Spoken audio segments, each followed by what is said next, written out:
Bien, vamos a empezar con Flor Pablo, que ha sido ministra de Educación, además es ahora congresista del Partido Morado. ¿Cómo estás, Flor? Muy buenos días. Bienvenida. Hablemos claro, aquí en Exitosa. Los sábados, por lo general, hacemos un poquito más de fondo y análisis de aquellos temas que son medulares o que son los que se han tocado con mayor relevancia a lo largo de estos días que pasan. ¿Cómo te encuentras? Muy bien, muchas gracias, Jesús, por la invitación. Y para tratar un tema, como tú dices, tan urgente, tan importante, que lamentablemente en nuestro país no ha sido atendido y visto con esa urgencia que se necesita, que es el volver a las aulas. Tú has sido ministra de Estado y también has estado en esta etapa de pandemia, de alejamiento de las aulas, ¿no? Desde tu experiencia, ¿qué es lo que faltó? ¿Por qué no es que se tomaron decisiones inmediatas para poder hacer que esto se realice con mucho más tiempo del que ahora estamos viendo? Mira, creo que como país tuvimos al inicio una muy buena reacción, porque no había forma de tener clases presenciales. Todos pasamos a la educación a distancia, a la virtualidad, surgió el aprendo en casa. Creo que nuestras reacciones primeras fueron acertadas. Pero luego el temor nos ha ganado y no nos hemos sostenido en las evidencias, en la forma como fue evolucionando también la pandemia, ¿no? Porque uno va, como tú bien señalas, otros países ahorita ya han retornado y nosotros comenzamos también bien planteando el retorno a nuestras áreas rurales. Eso, por ejemplo, en el año 2020 las zonas rurales han estado muy activas, eso hay que decirlo, y creo que el descuido y el temor vienen en nuestras zonas urbanas, ¿no? Y eso es algo que estamos arrastrando, y recordaremos también pues que el grueso, la cantidad mayor de estudiantes en nuestro país está en las zonas urbanas, y ahí está el desafío, ¿no? Se han hecho intentos de volver el año pasado, hubo muy iniciales, pero este año se tiene que volver. Ya ha cambiado la norma, el Ministerio de Educación, eso es algo bueno, donde señala pues que la jornada tiene que ser completa tanto en zona urbana como en zona rural, y también que hasta un plazo máximo, ¿no? Hasta el 28 de marzo para iniciar las clases, y creo que ahí está el desafío. El desafío en la escuela y en los institutos, en las universidades, está en las condiciones que hay que generar y ponernos todos a trabajar con ese compromiso, ¿no? Yo creo que yo ayer estaba haciendo visitas por la zona de Lima Este, y hay mucho temor, ¿no? Y eso es algo que tenemos que combatirlo. Creo que falta mayor comunicación del Ministerio de Salud junto al Ministerio de Educación. Eso es lo que uno ve en otros países, ¿no? Ambos ministros, ambos sectores dando seguridad a la población. Porque ahora, por ejemplo, ya estábamos pensando el retorno y nuevamente aparece la tercera ola. Entonces, claro, pero algunos maestros, algunos padres, con la tercera ola entonces ya no vamos a volver, ¿no? Nuevamente, cuando todas las actividades económicas y todo, nuestros niños están, además ahora ya iniciaron el proceso de vacunación, nos viene ahí, hay que ponerle énfasis. Entonces creo que el temor nos está ganando a tomar decisiones con mayor firmeza y decir que tenemos que volver y trabajar esas condiciones. Claro, siempre habrá algunos que no puedan por diferentes razones de salud, pero no es la mayoría ni de los profesores ni de los estudiantes, ¿no? Entonces creo que ahí nos falta una campaña comunicacional, ver a mayor liderazgo de ambos ministros saliendo a dar seguridad a la población. Bueno, ahora tenemos un escenario completamente distinto, porque tenemos ya vacunas que nos permiten asegurar de que la enfermedad no va a tener las mismas características de hace 2 años. Por ahí hay una seguridad importante. Lo otro es garantizar que los colegios estén correctamente equipados, ¿no es cierto? Y que tengan todas las condiciones para el regreso a clases. Acá tengo la norma que se ha publicado, o la modificación de la norma que se ha publicado hace tan solo unos días, que creo que es importante ir desarrollando poco a poco, porque aquí yo tengo algunas preguntas que creo que son importantes. La primera tiene que ver, bueno, tú hablas del miedo que sienten algunas familias del retorno a clases, pero a estas personas o a estas familias habría que decirles que los chicos asisten diariamente a diferentes tipos de espacios, ¿no es cierto? No solamente los centros comerciales, los centros de recreación, ahora hacen deporte. Así es, ya estamos todos en las calles. Claro, exactamente, ya están en los parques, o sea, no tendrías tú por qué tener miedo, ¿no? O sea, ¿por qué tenerle miedo a un espacio que es fundamental para el desarrollo de tus hijos, ¿no? ¿Qué haces con ellos en casa, sin tú ser el profesional para poder transmitirle la educación tal cual es y sin tener los espacios para que ellos puedan socializar, que es punto fundamental para justamente el aprendizaje. Pero yo tengo la norma aquí y hay una serie de aspectos que creo que son importantes detallarlos, Flor, porque claro, a mí me quedan algunas dudas respecto a, por ejemplo, si se van a tomar como es debido. Lo primero es que se les está dando total independencia a los centros educativos, a la comunidad educativa para que tomen algunas acciones. Y no sé si esto sea bueno o malo, porque, claro, se pueden ir presentando algunos problemas en el desarrollo mismo, ¿no? ¿Tú crees que este punto, al menos de que ellos vean o analicen cuál es su situación, sea lo correcto? Mira, creo que como cada colegio es una realidad en términos de tamaño, de disposición, de tipos de estudiantes, no está mal, pero lo que no podemos permitir es tampoco dejarlos solos. Así es. Tiene que haber unas pautas, unas orientaciones, un acompañamiento de la UGEL, un acompañamiento de las instancias también del Ministerio de Salud, para ver lo que tú bien has dicho, ¿no? Las condiciones de salubridad, por ejemplo. Los colegios tienen que asegurar para comenzar que su comunidad educativa, padres, profesores, estudiantes, estén vacunados. Y esa posibilidad la tenemos. Las condiciones de salubridad y lo otro, saber pedagógicamente, educativamente, qué cosa van a hacer. Por ejemplo, ¿cuántos estudiantes no se han conectado? Los colegios tendrán pues que trabajar lo primero un diagnóstico, ¿no? Pero no solo un diagnóstico de aprendizaje, sino también un diagnóstico de cómo está el tema emocional y de la salud mental, que es importantísimo. Estos 2 años de aislamiento de la convivencia escolar y ha generado lamentablemente impactos en la salud emocional y mental de nuestros niños. Y ese es un elemento fundamental de entrada. Hay que trabajar, como digo, esto no es una acción solo de educación. Hay que trabajarlo muy fuerte con el Ministerio de Salud y con todos los expertos que hay, además de los psicólogos, que de hecho no son los suficientes en el sector educación, pero ahí hay que armar una estrategia mucho más potente.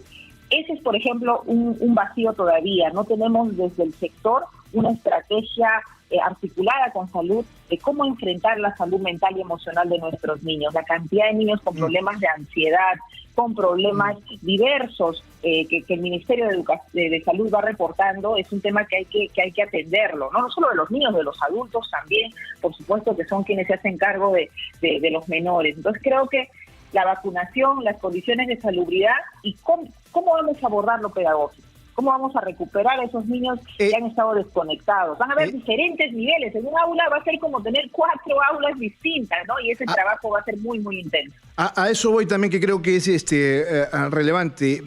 También estaba leyendo la norma y yo me preguntaba, pero claro, hay diferentes tipos de educación que se puede dar.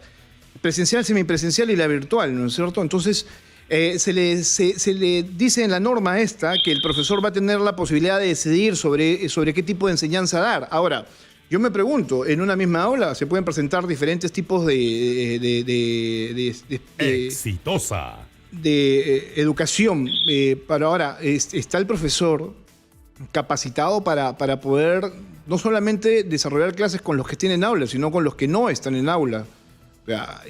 ¿Hay esa capacidad o no la hay? Yo creo que hay que reforzarla, Jesús. Los profesores y el sector ha aprendido muchísimo, hemos aprendido muchísimo en este tiempo, todo el tema virtual, digital, con las plataformas. Yo creo que ese es un aprendizaje, una ganancia en el sector. Pero acá el tema es conectividad. Claro, eso es un tema importante, eso lo tiene que resolver el gobierno también a través de los presupuestos que se tengan que dar al margen de la infraestructura, que es otro tema aparte que también se ha ido explorando durante esta semana, porque eso también es bastante caótico. O sea, los colegios no están preparados para en este momento, si es que se dicen que regresamos a clases hoy, poder albergar a los chicos. Hay muchos que han quedado prácticamente en el abandono y tienen que ser refaccionados. Lo hemos ido viendo a lo largo de esta semana aquí en Exitosa, que hemos visitado algunos. Pero eso voy a hablar más adelante. El tema aquí es que, y yo me pregunto, ¿los profesores estarán en esa capacidad de recibir chicos y de ir determinando quiénes sí y quiénes no? Porque claro, aquí dice que la prioridad es la presencialidad, pero también está la semipresencialidad y el tema de distancia, ¿no? Y de esto, pues obviamente ellos van a tener que ir viendo cómo enfrentar esta situación, porque van a tener dentro del aula, por ejemplo, algunos alumnos con problemas de comorbilidad y en ese aspecto no los pueden discriminar. Mira, se va a tener que ir, ahí es cuando la norma dice, cada escuela va a tener que ver, pero como digo, no podemos dejar solo a cada escuela. Eso sí, tiene que trabajar en un diagnóstico y tiene que haber mucho acompañamiento desde la UGEL. Y ahí hay que preparar equipos de soporte, porque imagínate, el profesor hace un diagnóstico, tiene alumnos que van a ir, tiene otros que no pueden ir presencialmente y van a tener que conectarse y hacer las sesiones a distancia. Tiene otros que de repente están en un grado, pero su aprendizaje está un grado menos o dos, ¿no?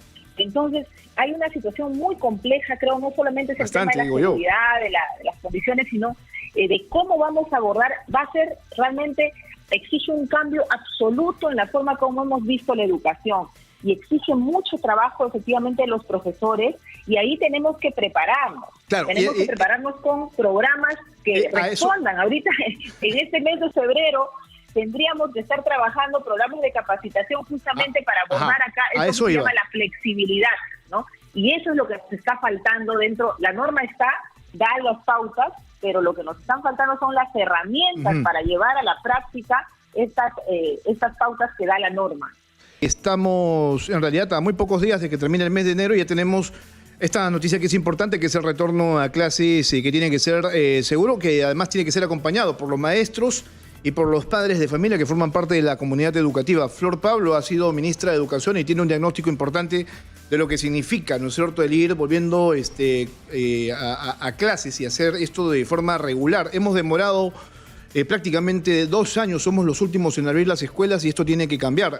Este ya es un punto de no retorno, Flor. Creo que hay que tener ya la decisión no solamente por parte de los padres de familia, sino una decisión política. Ya se están tomando medidas al respecto, pero claro, no se puede avanzar si es que no hay esto que yo digo que es decisión política, porque claro, estamos con un tercer ministro de Educación en los últimos 6 meses y esto también pues es bastante llamativo. Hemos tenido a Cadillo, que creo que era importante tenerlo, se le cambió sin darle mayor capacidad de acción y se puso luego a este señor Gallardo, que ha sido un ministro inefable además, que tenía una agenda particularmente propia, ¿no? Valga la redundancia, y ahora tenemos a este nuevo ministro que creo que sí se está comprando el pleito de poder regresar a las aulas en el menor tiempo posible. Ahora, esta desidia de tener 3 ministros en tan corto tiempo, pues ha generado esto que hemos estado conversando, ¿no? La falta de planes, ¿no?, para poder regresar correctamente a clases y tener, por ejemplo, estos, no sé, manuales o estructuras para poder, pues los maestros lidiar con el nuevo enfoque de la educación, porque te enfrentas a un nuevo enfoque de la educación, tienes diferentes formas de hacerlo, ¿no? Y para eso tienes que tener no solamente las herramientas que tú bien dices, es el tema de la conectividad, sino también es el tema de saber qué hacer o cómo reaccionar ante determinado tipo de situación. Así, lamentablemente los cambios, pues imagínate, 3 ministros en tan corto tiempo generan marchas y contramarchas, ¿no? Y no se ha podido avanzar como se hubiese querido, pero bueno, ya creo que la fecha está dada, es hasta el 28 de marzo y con esa meta tenemos que trabajar a resolver los problemas de condiciones, pero sobre todo a estar preparados para atender educativamente, pedagógicamente, emocionalmente a nuestros niños. Ese es el pedido. Ayer en una reunión con maestros, con directores, y nos dicen, no, necesitamos capacitación, por favor, en los temas del manejo socioemocional, reforzar el tema de TICs, de uso de tecnologías. Los profesores están conscientes porque han trabajado estos 2 años en esta virtualidad y ven los problemas que hay con los alumnos, pero aquí necesitamos, la verdad, que rápidamente los programas, la inversión de la emergencia educativa que se ha declarado, permita agilizar procesos, hacer estos programas de capacitación masivo, las alianzas con las universidades para que puedan también colaborar. En general son tiempos en los que hay que ser muy creativos en las alianzas con varios actores que puedan apoyar en este manejo pedagógico, pero también que el Estado actúe más rápido. Yo también vengo de trabajar muchos años, toda mi carrera prácticamente en el Estado, sé que el Estado puede ser muy lento, pero estamos en emergencia y para eso hay que usar justamente la declaratoria de emergencia para que los procesos sean más rápidos de compra, de implementación, por ejemplo, de capacitaciones, de recursos que necesitan las escuelas. Lo que yo siento es que estamos yendo a un inicio de clases ensayo-error, que no sé si eso sea correcto. Mira, estamos viendo con mucho temor y no a un ritmo que quisiéramos, pero creo que tenemos 1 mes y medio, ¿no? Vamos a calcular, no es mucho el tiempo, pero tenemos que ser muy, muy rápidos. Por ejemplo, se ha creado ya la comisión multisectorial a nivel a nivel nacional, con el Ministerio de Educación liderando y todo el sector ahí liderado por la Premier. Eso mismo se tiene que hacer en las regiones y en los distritos, ¿no? Porque, por ejemplo, para limpiar las escuelas, posiblemente el sector solo no lo puede hacer, pero articulándose con el gobierno local, ¿no? Ayer, por ejemplo, estábamos en ATE, ¿no? Y el gobierno local poniendo toda su disposición de ayudar. Entonces, lo que necesitamos ahorita es mucha articulación, mucha capacidad de gestión, y eso creo que el ministro ha comenzado con buen pie creando esta comisión multisectorial, cambiando la norma, y creo que hay que hacer acá una convocatoria a todos los actores regionales, locales y las propias escuelas. Las propias escuelas tienen que activar a sus APAFAS, a sus aliados ahí en cada escuela para poder también responder a estas necesidades. Lamentablemente, todos quisiéramos pues tener las óptimas condiciones. Lamentablemente, nuestro país tiene grandes deficiencias en infraestructura, y no lo vamos a resolver de un día para el otro. Claro, pero tampoco es quedarnos con los brazos cruzados, ¿no? Sino comenzar a activar alianzas, apoyos. Y disculpe acá para terminar, y sobre todo lo más importante, prepararnos para la atención pedagógica y emocional, que eso lo estamos dejando muy para el final.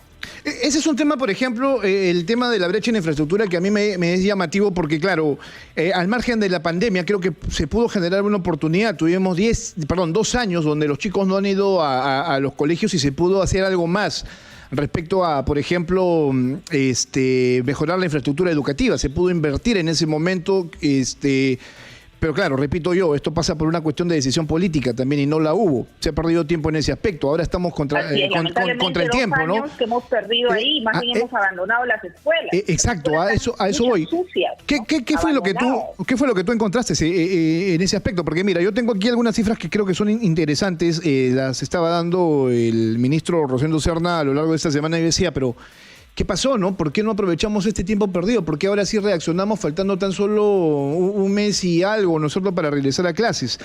A ver, decía que de 21.718 colegios de 55.211 que hay en todo el país, estos están en riesgo de colapso total. O sea, la única solución para estos 21.718 colegios es, por ejemplo, el tema de la demolición. Entonces, esa es la única solución para esos colegios. O sea, ¿cómo se resuelve eso, no? Y estás perdiendo pues, un buen porcentaje, ¿no es cierto?, de la capacidad educativa, si es que esto es así. Claro, bueno, ahí hay que ser nuevamente, ¿no? A mí me criticaron mucho cuando presentamos los 1.000 colegios y los 1.000 colegios todos no eran pues de fierro y cemento. En la selva hicimos muchos colegios de madera, colegios prefabricados, que no son pues estos colegios simples, sino son colegios en realidad con un modelo constructivo distinto. Esas son las cosas que hay que hacer, hay que demoler los colegios y ya sabemos cuáles son, y ahí hay mucha demora también. De repente hay que pasarle pues los recursos para esa demolición al gobierno local para que lo haga más rápido, con programas como Trabaja Perú, ¿no? Y poner aulas prefabricadas, porque no vamos a construir en 1 mes, en mes y medio, una infraestructura de fierro y cemento. Entonces tenemos que también pensar en contingencia, ¿no? En pensar en formas alternativas, pero asegurando condiciones de seguridad, no solamente de bioseguridad, sino también de seguridad física, ¿no? Entonces creo que en este momento especialmente hay que echar mano a los diferentes programas que tiene el Estado. Uno es, como digo, Trabaja Perú, que muy bien, ya hay una experiencia desde los gobiernos locales que debieran entrar a ayudar a limpiar los colegios, así hay que demoler, nivelar los colegios y generar condiciones mínimas de seguridad. Claro, lo que entiendo yo, y según lo he visto a lo largo de estos años, es que se estaba buscando también un tipo de construcción focalizada respecto a colegios. No todas las regiones del país necesitan colegios de concreto, ¿no? Se pueden ir adaptando y se pueden generar espacios completamente distintos acordes a las necesidades de determinado tipo de región. En la selva, determinado tipo de material, en la sierra también, ¿no es cierto? Y aquí en la ciudad, otro tipo de material, pero eso es que tampoco es que se haya conversado o se haya desarrollado a lo largo de estos años, porque este es un problema constante que va más allá de la pandemia, ¿no? Tanto así que la brecha en infraestructura, para que el público lo sepa, es de casi 111.295.628 millones de soles. Y ¿no? de cada 10 colegios, solo 3 están bien. Esa es la realidad, lamentablemente. O sea, 7 colegios o hay que demolerlos totalmente, Ya, o requieren un reforzamiento, o requieren una demolición de la mitad de la infraestructura. En realidad el tema de infraestructura es una brecha tremenda y, como digo, no lo vamos a resolver pues en unos meses ni en unos años, pero hay que comenzar a buscar formas de dar seguridad, ¿no? Lo construiremos en un plan de mediano plazo, pero hay que pues demoler, poner colegios en material dry, material de madera, material alternativo que permita avanzar y dar seguridad. No sé, estamos a tan solo un mes, repito yo, de ya este propósito y objetivo de regresar a las aulas y retomar el tema de las clases presenciales. Por eso creo que es importante hablar de infraestructura. No es un tema menor, es un tema sustancial. Los chicos tienen que llegar a un lugar también donde... Tengo que reconocer acá en Lima un esfuerzo bien importante de empresarios por la educación con la Dirección Regional de Lima. Han entrado a hacer una limpieza y mantenimiento de colegios muy fuerte. Están en esto. Yo creo que ese es un camino que también hay que decirlo para que otras regiones lo puedan escuchar. Creo que ese es un camino también importante con empresarios desde su responsabilidad social han iniciado ese trabajo, y también por supuesto haya una identificación de qué colegios no se le puede dar un mantenimiento porque están en mal estado y hay que demolerlos y hay que poner aulas prefabricadas, ¿no? Entonces creo que, claro, también que cumplan con las condiciones climatológicas. No podemos poner aulas pues que sean unos hornos, ¿no? Más ahora que necesitamos que haya ventilación. También eso hay que pensar. Ayer me decía un profesor, de repente, profesora, no hay que poner, me decía, ¿no? Aulas como las conocemos, sino unos buenos toldos, porque vamos a tener y un buen lugar donde estar al aire libre, ¿no? Porque lo que vamos a necesitar es mucho trabajo al aire libre con nuestros estudiantes. Entonces también hay que pensar, como digo, la educación que comienza el 28 de marzo no es la misma, es totalmente distinta a la que conocemos. Creo que eso hay que mentalizar los profesores y los padres de familia, ¿no? Vamos a tener que adecuarnos en horarios, en formas de trabajo de nuestros profesores, y hay que tener esa flexibilidad. Si no, en realidad vamos a estar esperando lo que conocíamos, y eso conocido en realidad ha sido totalmente cambiado por la pandemia, ¿no? Exitosa. Vamos a tener niños en diferentes ritmos, horarios distintos, algunos en presencialidad total, otros con algo de virtualidad, pero lo que también la norma dice es donde se pueda, la presencialidad es lo que hay que garantizar, y eso también hay que recordarlo, ¿no? Creo que ese énfasis hay que ponerlo y todos tenemos que volver a acostumbrarnos. Muchos padres, muchos profesores también están fuera de Lima, ¿no? Muchos tendrán que volver, algunas familias no podrán volver, hay que ver cómo se reubican los alumnos. También ese es un desafío que tenemos en este momento, ¿no? Ha habido mucha migración de los estudiantes. Ese es otro tema importante el que tú tocas, porque claro, o sea, a lo largo de estos años hemos tenido mucha deserción escolar. Solo el año pasado estaba calculado en 245.000 alumnos que dejaron las aulas y han ido regresando de a pocos. Todavía no hay una cifra que te diga, bueno, de estos 245.000 del año pasado han regresado tantos, o a tantos han recuperado lo que dejaron de hacer. Eso lo vamos a tener que ver en todo caso en las próximas semanas también, ¿no? Porque tiene que haber cierto nivel de equiparamiento para quienes regresan, ¿no? Ahora, la otra pregunta es si, ¿no? La educación pública va a poder soportar a aquellos que pasaron de la educación privada a la pública, ¿no? Que también es un número importante, ¿no? Ese es otro de los desafíos, ¿no? En la virtualidad, acoger ahora, porque se pusieron a los profesores, muy bien, pero ahora esos alumnos van a necesitar un sitio, un mobiliario, un espacio. Y justamente esa es una de las preguntas que yo tengo pendiente de conversar con el ministro. ¿Cuál es? Porque hasta ahora no se ha comunicado cuál es esa estrategia de ampliación de cobertura, de ampliación de espacio físico para estos alumnos. Y la migración sigue, Jesús. Lo que estoy viendo en la semana de representación en esta semana es la cantidad de familias que están pidiendo vacantes en colegios públicos. Yo sé que hay un colegio donde hay 13 vacantes y hay 300 pedidos para niños de primer año de secundaria. Entonces ahí tenemos una situación que hay que resolver. No puede quedarse ningún niño sin estudiar. Por supuesto, ese es un tema que todavía no han advertido, como otros más, y que yo creo que es importante tocarlo porque hay muchos que se están preguntando. Hay familias que no pueden regresar a la educación privada. De los que se fueron durante estos 2 años a colegios públicos, solamente el 15% van a regresar a colegios privados, ¿no? Y el resto, pues como tú bien nos dices, va a estar batallando por un cupo, ¿no es cierto? Y además hay este otro problema del que tampoco hemos hablado y que nadie está advirtiendo, y es que también tenemos una carga de migrantes, de los hijos de migrantes, ¿no? Que han, o inmigrantes, perdón, que han llegado, que es lo mismo en realidad, que han Sí, claro. llegado al país y que suman 121.672 niños venezolanos, que se han sumado también al sistema educativo público.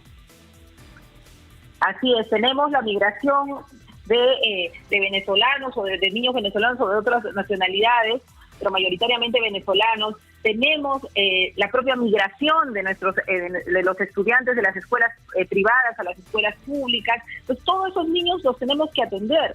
No puede el Estado decir, pues no, acá ellos no tienen otra nacionalidad o acá estudiaban en otra modalidad de la educación, ¿no? Eso no hay distinción. El derecho a la educación lo tenemos que asegurar, ¿no? Hay que entender que la educación es un derecho básico y es un derecho fundamental, no se le puede negar a nadie, ¿no? Así es un derecho humano fundamental. Claro. Igual nosotros, si estuviésemos en otro país, no se nos puede negar en ningún caso, ¿no? Entonces, creo que ahí tenemos esa es una preocupación que estoy encontrando en estas semanas.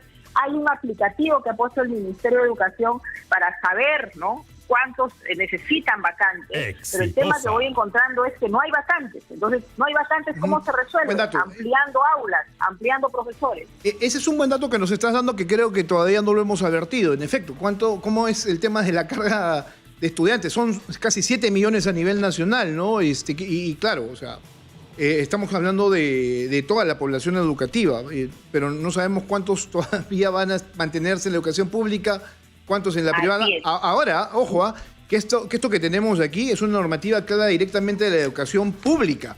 Yo todavía no tengo claro cómo es el tema del manejo de la educación privada, que entiendo que va a ser lo mismo, ¿no? Se tienen que adaptar en función de este documento, pero si tú te pones a pensar y si los padres que están escuchando empiezan a advertir, hay colegios privados que se han acondicionado durante años para hacer escuelas o colegios, ¿no? Y que no cumplen los requerimientos que, por ejemplo, esta norma establece, ¿no? Como es pues tener aulas amplias, correctamente ventiladas, que garanticen además el metro de distancia que se ha establecido, ¿no?, entre uno y otro estudiante. Entonces estos colegios van a tener esta desaparecer. Esta norma es para todos los colegios. Sí, yo lo sé. Es para todos los colegios. Yo lo sé. Pero no cumplen. De hecho, muchos colegios privados no cumplen con lo que dice la norma. Ese va a ser un gran problema. Exacto, a eso voy justamente, porque esto está llevando a que muchos colegios de carácter privado, sobre todo aquellos que tienen un cobro menor, prácticamente cierren, porque como yo lo repito, son colegios acondicionados, que es donde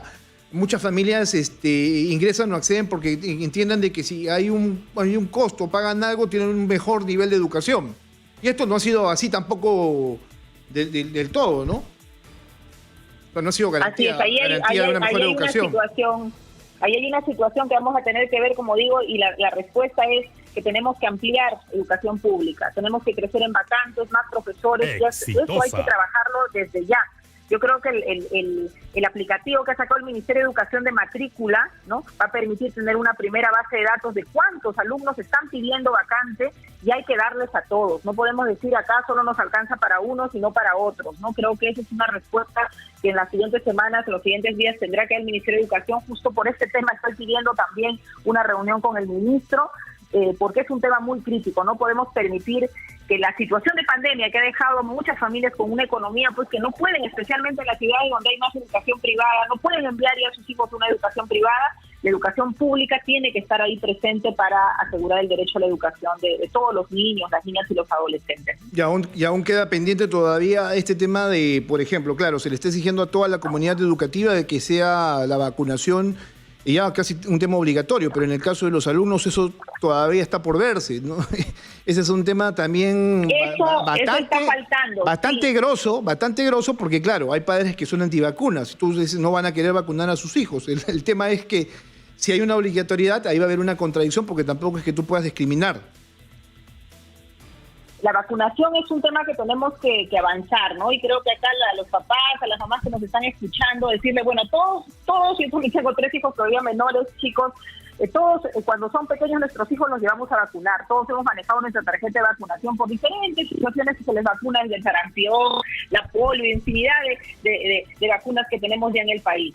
Es lo mismo, ahora le tenemos que agregar a su tarjeta de vacunación la vacuna contra el COVID, ¿no? Yo creo que hay que ir ayer he estado también en un establecimiento de vacunación y realmente los niños, miren, creo que es más los padres que tenemos que asumir ese compromiso. Los niños tienen toda la disposición de vacunarse y de estar protegidos porque quieren volver a ver a sus amigos, a sus compañeros. La educación no es pues agarrar, solamente abrir una computadora, un celular. Eso es información. La verdadera educación se da en la interacción con los compañeros, con las profesoras, con el juego, con la conversación, con ese espacio de socialización. Así se aprende. Creo que no hay que negarles la verdad.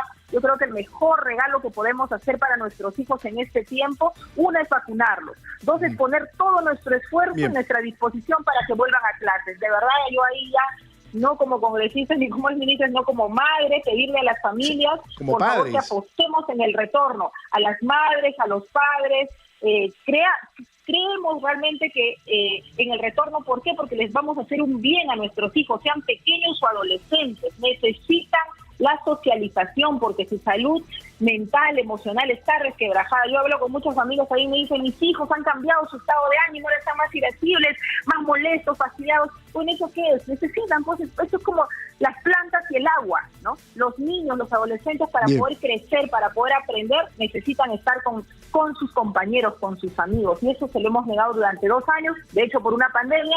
Ahora estamos en otras condiciones, hay que vacunarlos y hay que apostar todos por el retorno. Bien, bueno, ya estamos en línea con Norma Correa. Le vamos a dar a Norma en unos minutos la posibilidad de conversar con nosotros en extenso también. Norma, permíteme una última pregunta, Flor, antes de que te vayas dejando por un momento el tema educativo, que creo que es importante. Y yo lo mencionaba al inicio, el tema de lo que se ha venido diciendo sobre el presidente de la República en estos días. Hay gran controversia. Yo no quiero andar mucho en esta situación porque la verdad creo que se dice mucho y no se resuelve absolutamente nada con la crítica. Pero sí, aquí hay un tema que pasa por lo político y es esta declaración de tu colega de bancada, Edgar Málaga, que le ha pedido al presidente de la República que renuncie. Y cito entre comillas, dice que le quedan muy grandes los zapatos. ¿Qué significa esto y qué decisiones están tomando ustedes? Y esto ya se puede tomar obviamente como algún tipo de decisión, si es que, por ejemplo, se plantea algún tipo de nueva vacancia contra el jefe de Estado. Si ustedes se suman, pues ahí serían 3 votos, ¿no? Tú, Málaga y Susel, que creo que todavía sigue en cuarentena. Nosotros no hemos conversado sobre este tema. Mira, son estas las preocupaciones, todo lo que hemos hablado, todos los temas que tenemos en el país son los que nos preocupan en este momento. Sabemos que lamentablemente no hay el mejor desempeño del presidente, las decisiones que están tomando, nos preocupa por supuesto, pero creo que en este momento hay que tener mucha cabeza fría para no generar más inestabilidad de la que tenemos. Espero que el presidente tome las mejores decisiones. Tú lo comentabas antes, esta crisis generada con la presentación de la carta de renuncia del ministro del Interior. Ojalá que se ponga de lado de lo correcto y no apoyando a todo lo que se ha señalado en el Ministerio del Interior, ¿no? Los riesgos respecto a la corrupción.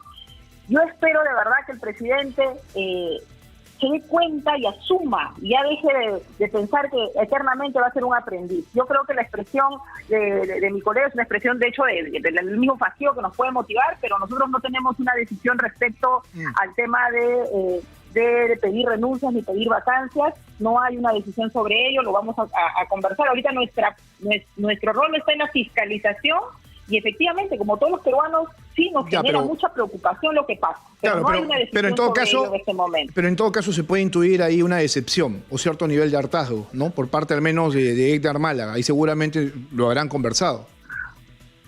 Lo vamos a conversar. Realmente tenemos una reunión en el transcurso de la tarde hoy día. Lo vamos a conversar, pero no es una decisión de los 3 congresistas todavía. Pero bueno, ahorita lo que hay que hacer es seguir trabajando, no hay que sumar a mayor inestabilidad, y yo de verdad creo que aquí también el presidente y el Ejecutivo tiene que ponerse a la altura, ¿no? Es demasiado los problemas que tenemos como país como para gastar tiempo en respaldar, apoyar malas decisiones, ¿no? Yo espero, por ejemplo, que no le acepte la renuncia al ministro Guillén y pueda resolver los temas de corrupción dentro del Ministerio del Interior, que pueda respaldar a la Premier. Mira, no hay perfecto, pero tiene que haberse un gobierno honesto, Claro, pero es intransable. Pero podemos coincidir en que los silencios y la falta de determinación ya de por sí es una respuesta, ¿no? Por eso justamente es que Guillén toma esta medida. Sí, claro. O sea, ahora esperemos pues que el silencio no sea tan prolongado. Lamentablemente el presidente le cuesta tomar decisiones rápidas. Creo que tiene que rodearse de expertos en la medida que no maneja todos los temas y decirnos no podemos pasar todo un fin de semana, imagínate, con una carta de renuncia sobre la mesa y sin saber cuál es la decisión del presidente, ¿no? Yo espero que de verdad el presidente asuma y la Premier también nos diga algo, porque ahorita hay un silencio, claro que ayer con el triunfo de Perú nos hemos un rato emocionado todos y nos cambia el panorama, pero el panorama político en este momento es muy, muy, muy complejo, ¿no? Y creo que los problemas del país no están para tibiezas, no están para dejar pasar tanto tiempo, ¿no? Y especialmente situaciones como la educación, ¿no? Que tenemos que tener conciencia, estamos en una emergencia. La pérdida de capacidades de nuestros niños y de su salud emocional está en juego. Realmente, y quienes más pierden, Jesús, es lo que más me duele, son nuestros niños de las zonas más pobres, Así es. de las zonas más empobrecidas. Ellos son los que están perdiendo más, y de verdad que por ellos es que tenemos que ponernos de acuerdo, tener un gobierno más efectivo, más eficiente, más diligente, ¿no? Y en el Congreso hay de todo.